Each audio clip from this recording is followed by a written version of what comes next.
Assalomu alaykum hammaga, xayrli kech. Bugun biza polnik paytiga alviya salat yegimiz keldi. Qizim alviya salat qilib bering deb turib oldi.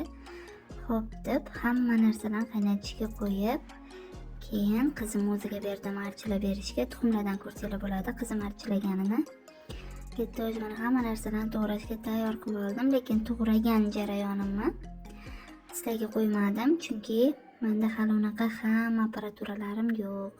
Bu yerda mana tayyor qilib sizlarga ko'rsatyapman. Hali hamma o'zimga kerak narsalarni olsam, to'g'raganlarim hammasini ketma-ket qilib qo'yaman. Men bu yerda har doim alviya salatini qilishimdan oldin bitta o'zini aralashtirib olib, ozgina tuz sepib yuboraman, keyin mayonez solib yana bir marta aralashtiraman. Bu yerda mana tuz sepib oldik ozgina. Endi bemalol mayonezimizni solib aralashtirib olsak bo'ladi. O'shanda chiroyli salat bo'ladi. Mana salatimizni aralashtirib oldik. Hammaga yoqimli ishtaha.